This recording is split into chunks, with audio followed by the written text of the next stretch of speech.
Hey guys, hello, Hafa Adai. Welcome to my second cooking video. So for today, I am going to make my favorite dessert dish from Guam. And it is called Chamorro Bunelos Aga, which in English it just means banana donuts. So come on in, get comfortable, and let's see how it's made. So we want to go ahead, we're going to start with some bananas.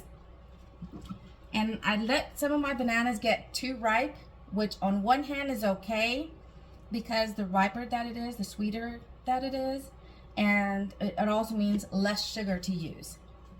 But we have oil for the frying. We're going to have flour, sugar, baking powder, and some milk and egg. So let's go ahead and get started. So growing up, when you're first traditionally learning how to make this, you are going to get your hands messy because you're touching the bananas, and not only are you touching the bananas, but you are going to be smashing them. Sounds like fun, but it does, like I said, it does get messy. So for this video, I am using 7 bananas. They're about medium size. And just depends on how many bananas you use will determine, and excuse me if I get tongue-tied, will determine how many banana donuts themselves come out. And then of course, that also depends on how big you make them. So almost done, or at least just I'm peeling the bananas. And for me, it's just personal. Whenever I am peeling the bananas, I don't know if you saw that, but the stringy parts that you see on the banana, I don't know if you've ever eaten them separately, but that doesn't have much flavor. So I try to make sure I remove those as well when I'm peeling them. All right, so that is that with the bananas. Now there are 2 ways that take care of the bananas. You can either use your hands, or I like to use the potato masher. It's a lot quicker, and it's less strenuous on the hand. But for video's sake, I'm just going to show initially, and just to reduce how messy my hands get, I'm just going to show you what you do when you're using your hands. So basically, you're just taking the bananas and squishing it. And in case you can't see, I do already have my pot of oil on while I'm making the batter. So as soon as I'm done with the batter, I can just start throwing the banana in there to start frying. But doing it this way, sometimes, depending on how your day is, it can be a little therapeutic. Because you are just squeezing it and squeezing it. And like I said, if you are using a masher, like I said, you just start pounding that right there. But I'm not going to use that for today's video. I just wanted to show it. But when you are mashing the bananas, you don't want to completely pulverize it. It's okay if your batter is a little chunky. Because who doesn't want a piece of banana when they're biting into a banana donut, right?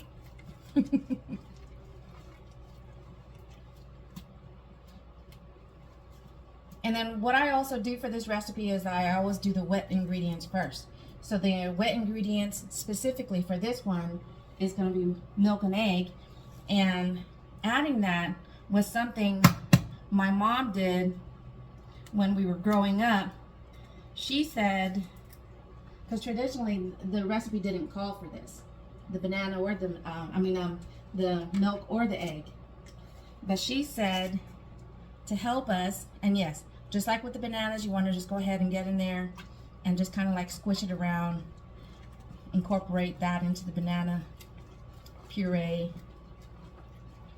And like I said, it's okay if your bananas is a little chunky. Well, I add 1 egg, and I don't measure, so if you watch that first video, a lot of it is just by sight. So I just pour a little bit of milk in there. But if I were to measure that, that was probably like maybe a tablespoon's worth.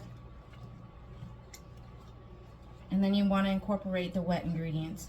But as I was saying, adding the milk and the egg into this recipe, my mom said she did that to make it just a little bit healthier.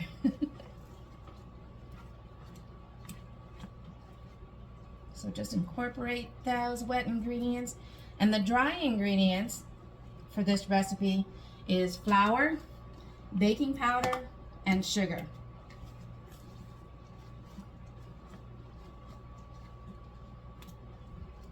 And I'm just going to take this off here so I can incorporate the dry ingredients. So we will go ahead and start with the sugar. And again, because I did use one really ripe banana, I'm not going to use as much sugar as I normally would. But because I had about 7 pieces of banana, I'm going to start out with half a cup of sugar. So I'm just going to go ahead and mix that in.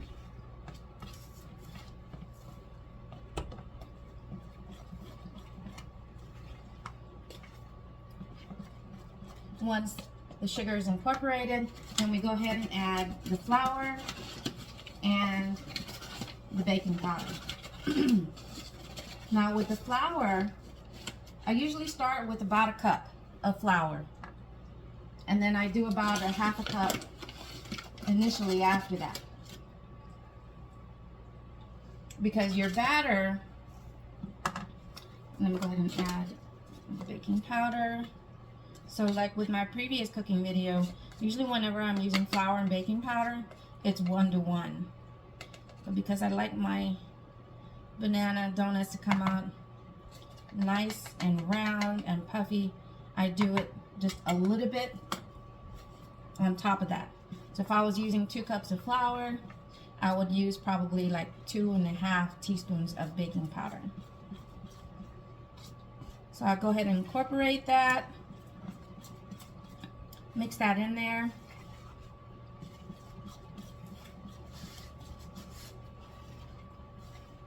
You want to make sure you're scraping the sides, because as you're mixing, the flour does get up along the sides there. I don't know if you saw that.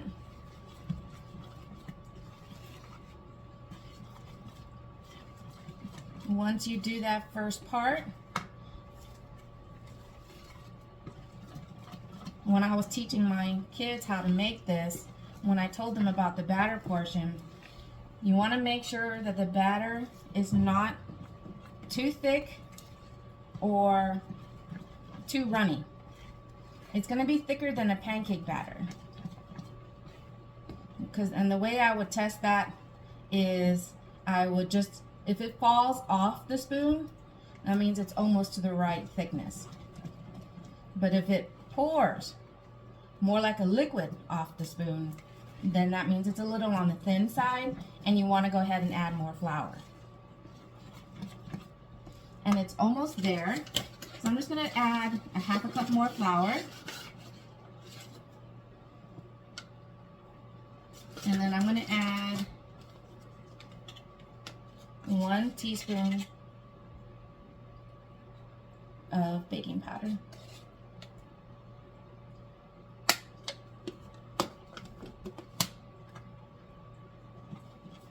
And just like with the first scoop, go ahead and make sure that the wet and dry ingredients are fully incorporated. Scraping the sides.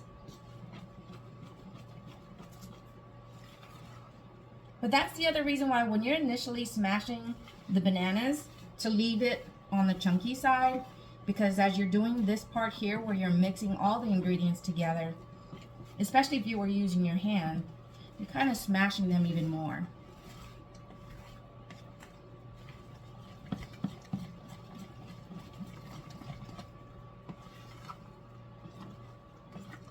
All right, let's go ahead and give that drop test and see. Once you don't see any more of that flour in that batter, let's go ahead and do the drop test. So it's getting there. I'm going to add just a little bit of more flour, like probably a 1/4 cup. And because I'm adding more flour, I'm going to add just a little bit more of the baking powder.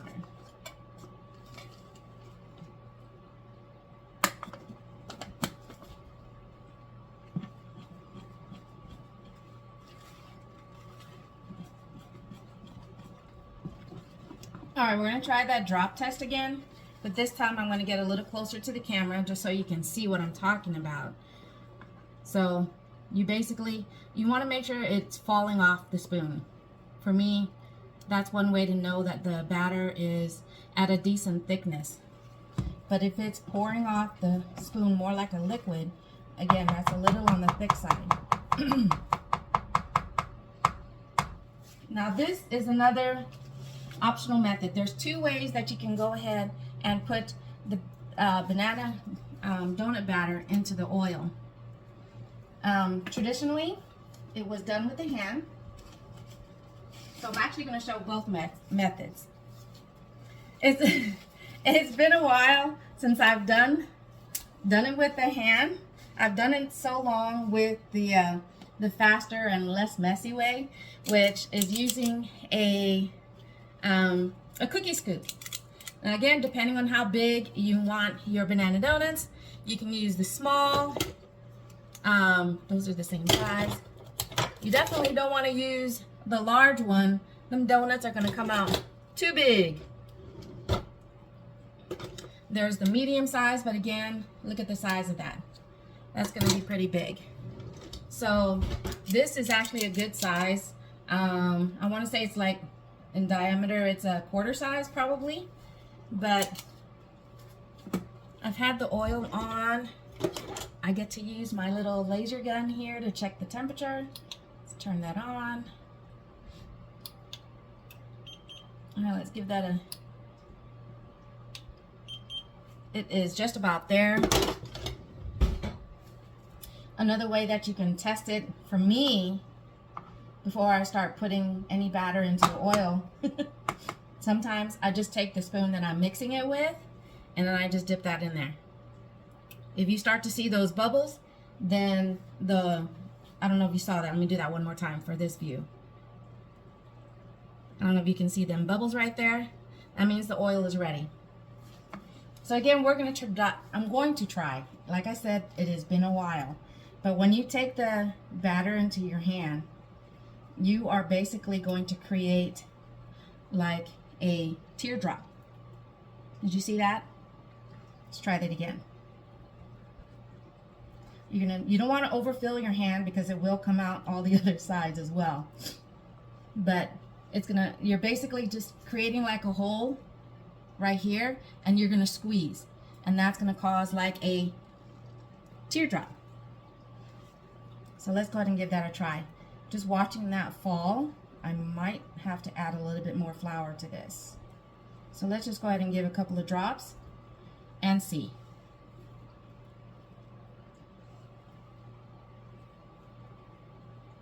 I don't know if you saw that, but as you're pouring it in there, your thumb is going to act like a cutter.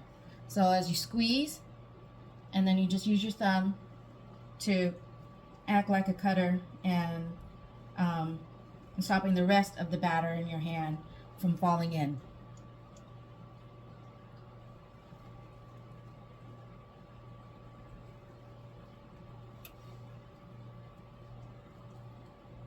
Yeah. Just looking at the way it's falling out of my hand, I think my batter is just a little bit on the light side. So I'm going to add a little bit of more flour, and baking powder.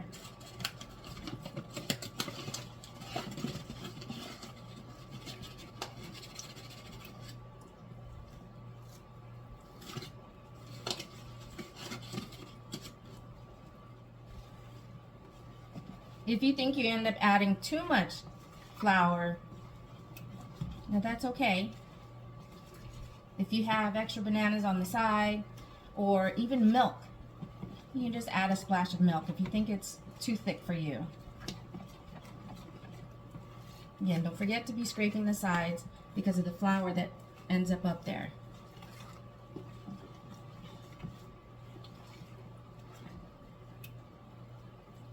Okay, and I don't know if you can see that or not from this camera view.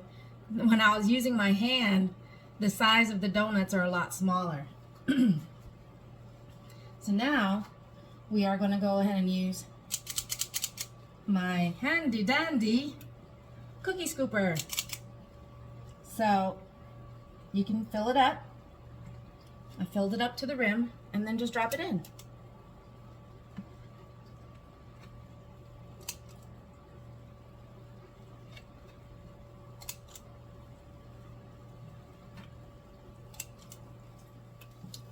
Alright, so the donuts have been frying probably about 3 minutes now.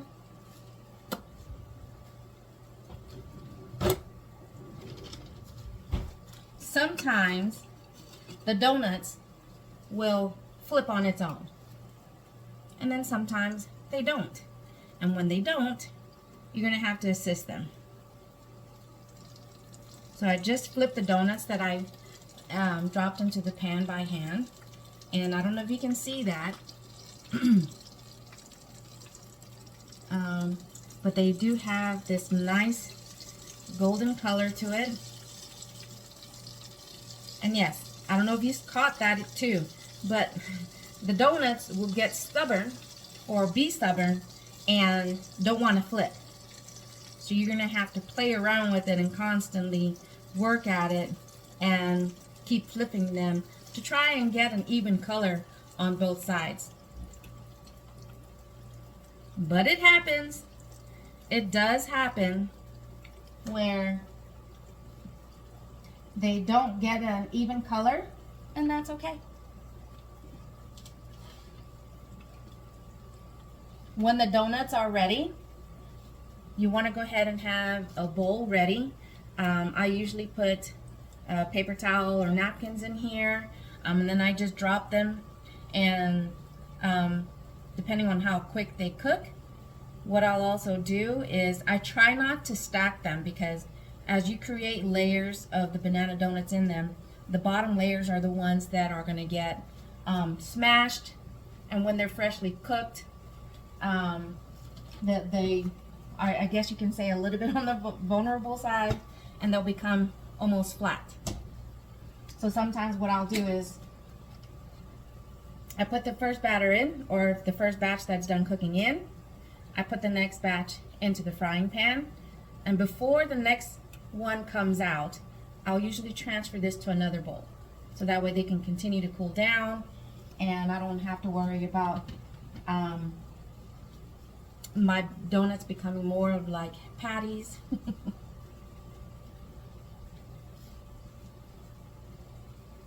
Alright, let's see if we can get these others, because they don't want to turn on their own.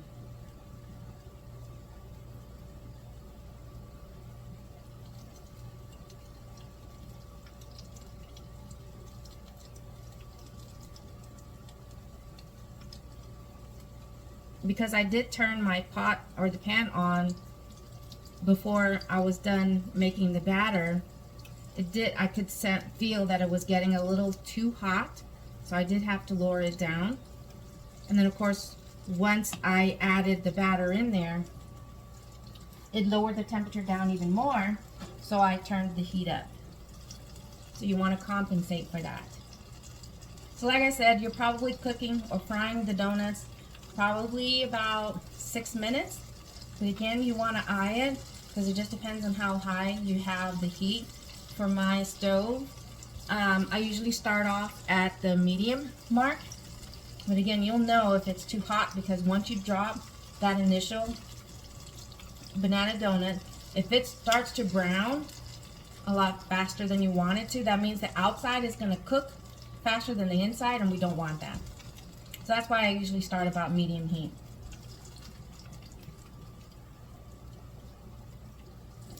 Got this stubborn one here that doesn't want to stay turned over.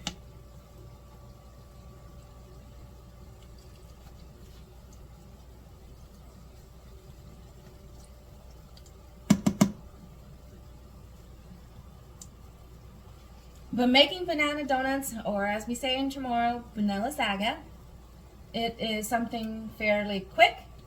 Again, it just depends. It'll even go quicker depending on how many bananas you start out with. So I kind of started out with 7 bananas to be able to make for today's video.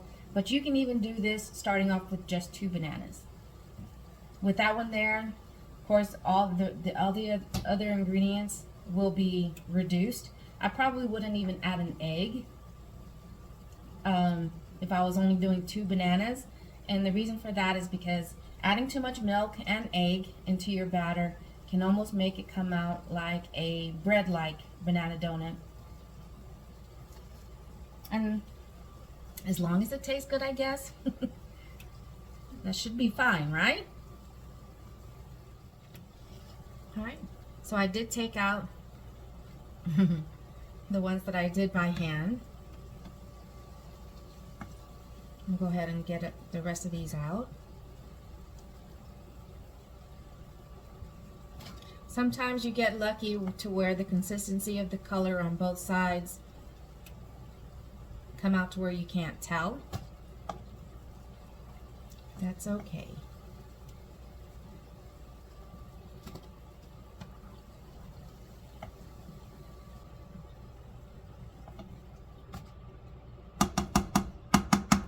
So like I said, I try to make it to where I'm not overstacking them, to give them a chance to cool down, to let any oil drain and be absorbed by the napkin. And because that was the first batch, I went ahead and turned up the heat just a little bit, because once I had added that, I noticed that it was taking just a little bit longer than it should. So now it's just a little bit higher than medium. And you do want to wait maybe 30 seconds between the frying, the batches, only because you want to make sure that oil remains hot, or at least has a chance to heat back up to where the next batch that goes in, it won't take as long. All right.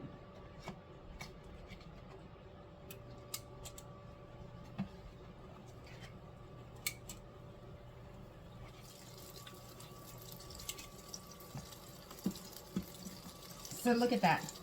I'm already halfway through the bowl.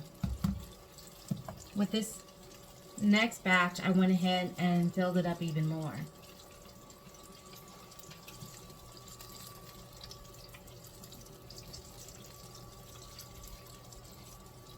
Are we ready to see the inside? They are still very hot. Look at that. And yes, that's gonna happen. You're gonna get these tails or these bumps, but that's okay, because you know, whenever a lot of us, when we get our banana donuts, and if we see that, that's actually the first thing we eat, because it's the crispiest part of it. But yeah, take a look at that. Look at that. Oh yeah. Can you smell that? Activate your smell-o-vision. But yes, yummy. I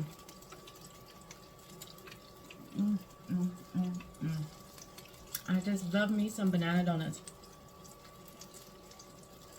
So if you're looking for something that's quick and easy, that is, yes, you're frying it, but it's still a little bit on the healthy side. And if you love bananas, Bunelos Aga is one of the best ways to help with that craving. Like I said, it's fairly quick. making the batter. It's done within minutes. Frying, depending, and you can, that's the other reason why, if you are looking to make this, if you're looking for a small group or a large group, I have done it to where I've saved a batter to fry later. But as you know, what happens to bananas when it's left out? It gets that, it starts to turn brown. So that's what happens with the batter. So if you know you're going to be making just for a small amount, start out small, 2 bananas. But if you're doing it for a party, if you're doing it for a larger group, then go ahead and use a bunch. Start out with 7 and then just go from there. Because you don't want to let that batter go to waste. So again, once you make your batter, takes it anywhere probably about 6 to 8 minutes. And sometimes they turn on their own, like there's a couple of in here that have turned on their own, and sometimes they don't. So you're just going to have to assist them. Once you get them all flipped, like I said, you're going to see this nice golden color to it. And that's what you want. Some people like it darkness, which that means burnt. But we don't want it to be. The part that we don't mind that's darkness is those tips that I was talking about. Whenever you fry them and you get these tips on there, or those parts I don't mind being a little on the extra cooked side. But the donuts themselves, you see the banana? You see that chunk of banana in there? That's what I was talking about. To go ahead and leave it on the chunky side whenever you're first smashing the bananas.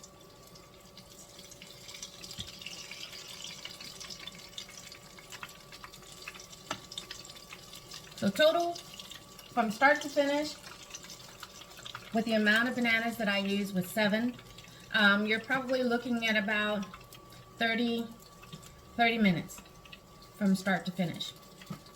I mean, the smaller the pan you use, it might take longer, but that's the reason why I chose this size, because I can put more batter into the fryer. Let it sit, let it cool down before you add the next batch into this that's done cooking.